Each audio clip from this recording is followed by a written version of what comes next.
one of the most sort of remarkable stories that we started talking about at that time has to do with this painting back here. And I know in our conversation, and I've also seen it in writing, that you've referred to this painting as the Rosetta Stone.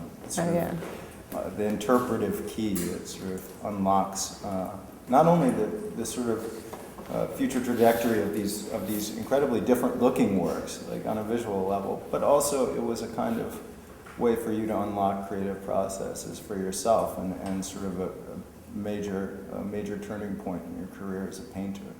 So I was wondering if you could talk a little bit about this Rosetta Stone of yours. Yeah. Well, I think that if I never painted this painting behind us, I don't think I'd be here today. I don't think I'd be painting today.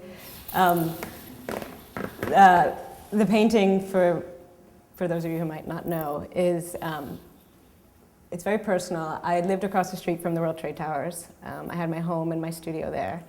And on the day of September 11th, I was there, and I went through the whole thing, and my apartment got destroyed. And on that day, I had an 8-foot by 3-foot canvas that was completely blank, vertical, to paint, something else on. And everything got destroyed, but I had this white canvas sort of just still standing in the heart of Ground Zero. So I'd go down to Ground Zero, and I'd have this white thing standing there, and I'd just think to myself, oh my God, here I am, the World Trade Towers fall down, and I never was interested in painting the World Trade Towers. They were always kind of like in my way and stuff, And then all of a sudden, it was like, I have to do something. But I didn't have the courage to do anything. It was so horrible. It was so just like over the top, And I actually had the idea to do this painting a couple of weeks after September 11th when I was down at Ground Zero.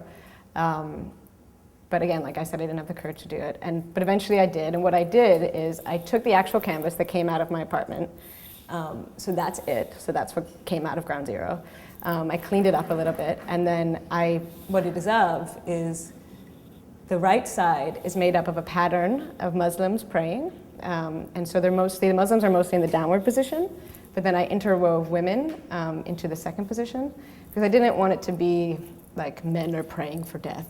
I wanted to become a little bit more human. And then the left side is made up of every single person who I could gather who passed away on September 11th, totaling 2,915 people who are actually painted into that left side as individuals. And it's all categorized to a certain extent. So the whole bottom is the policeman and the fireman. And the Muslims are down, but when I painted the people who passed away, I painted them with their arms up, sort of in the opposite direction, except the policeman and the firemen, who are all categorized on the bottom, have their arms out. And then Cantor Fitzgerald is there, the planes are there. As much as I could do is in that painting. And when you look at the painting, I think what happened with it was that I wanted to do it on this canvas that came out of my apartment. So I had to kind of do something which I've never done, which doesn't appear in any of these other paintings, which is I had to mathematically figure out, like, how could I do this? How could I fit almost 3,000 people into one tower? And so each person had to be like 1.5 inches tall, and I had like 50 across, and I did the math, and I did, and what happened is that the painting almost became like an optical illusion because the people are so small. So that when you look at it, you have like these forms that are very almost kind of conceptual, or like tapestries. But when you get closer, you notice that they're people. And then when you get even closer, you notice that they're all individual people. And so I did this painting, and it took me a year to do. And I went up on like a mountain. I was in complete privacy. And for me, it was that like all of these paintings that you see around you, this one, I've except for those guys, those are the founding fathers. But I've met all these people. They're all my experiences, my own personal experiences. And so when going through something like September 11th, and I was literally one of those people who, was covered with debris, was in the Hudson River, like really escaped it. It's like, what do you paint after that? Like, what do you do? And this is the best that, this is what I could do. This is the way I could give back. So I did this painting. And for me, it was a Rosetta Stone because it was like, okay, I did it, but now what's there to talk about? I think one of the most interesting things about that story is that, and about the painting, is that it's simultaneously a sort of relic. Yeah, people say that. It's a charged object in the sense that this object is a survivor, like you are. And so it takes on a special kind of a resonance that exists separately from whatever you ended up doing with it. And then the process of painting it itself was just extremely intense and personal experience. And then you've got this visual depiction as well. I guess when I look at that sort of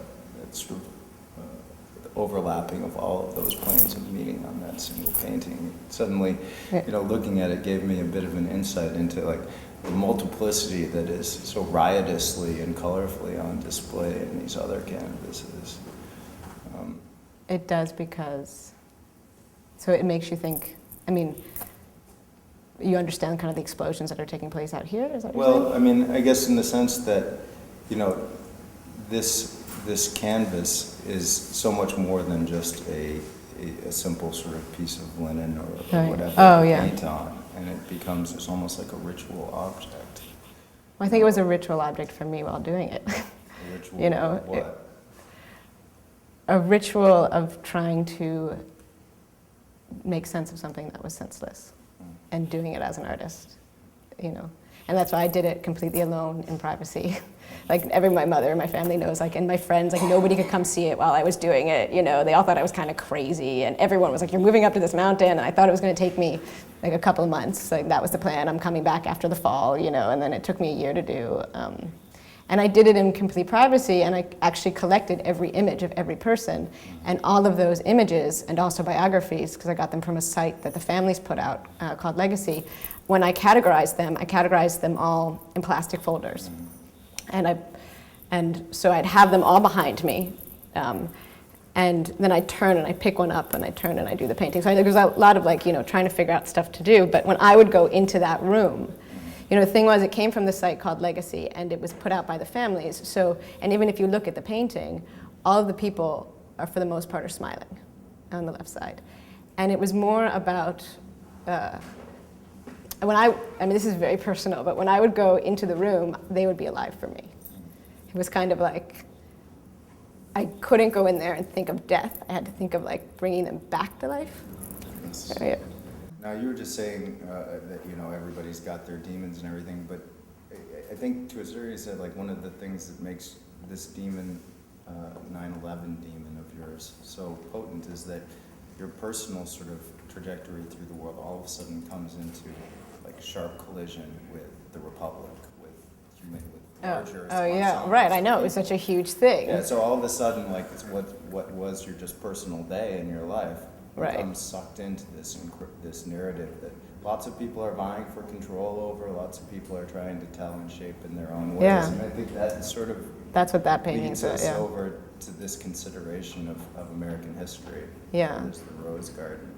You want to tell? Well, I mean, going back to that painting, just for me, it's so important that people know I was there and that they know I was part of it, because I don't want to ever be someone living in the Midwest and September 11th happened and I thought I'd do something about it. It was a very personal thing that I needed to do,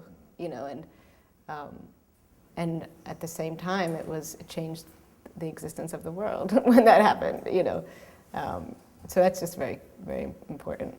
How do you feel about the work, the 9/11 work being on display in the gallery? I think it's good. I think it's good if it's done really honestly. Mm-hmm. I think if it was, for me, it's good because it is honest and it's personal. So it's not for sale. It's to be donated. It's not, yeah. I don't want any money. I don't want anything for it. Do you know where it's going? I don't know. I don't know. I would really love it to be back down at Ground Zero, because that would just be an amazing kind of thing to bring it back down there. And so the museum is not going to be done for a long time. So, yeah. I actually wondered if I could ask you a little bit about the World Trade Center painting, because it seems like the way that you are discussing so many of your other works, you have multiple worlds coming, juxtaposing against each other within a single painting, right? And I think maybe that's what, for me anyway, it's both beautiful and grotesque, Alex, as you were saying, but also very discomforting. I just wondered if, you talked extensively about how you looked at individual portrait photographs for the people that you painted on the left side of the World Trade Center building.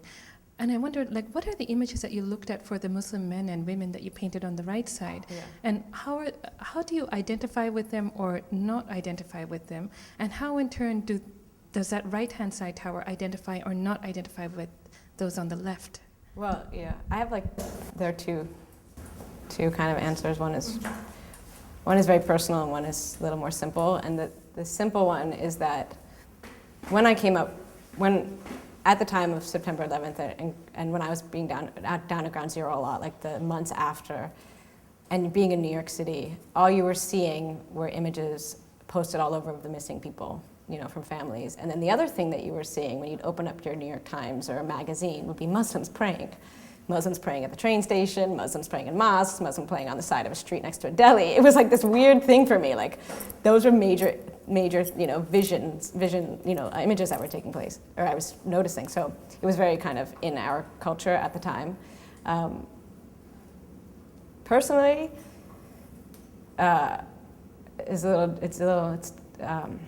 personally, it was because I actually, when I did a Peace Corps, and I worked in a Muslim village when I was like 19, and I lived with farmers, people who had nothing to really, they lived out in the countryside, they had nothing to do with politics or whatever, and I just saw them every day trying to make a living, and they were Muslim, and I was very close with them, and so I knew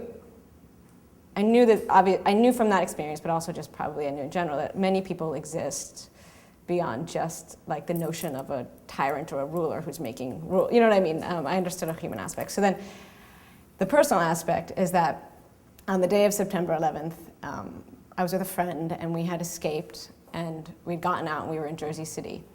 And we were covered with all of the debris and it was pretty horrible. And we were walking in Jersey City Park, I forgot the name, Liberty State Park.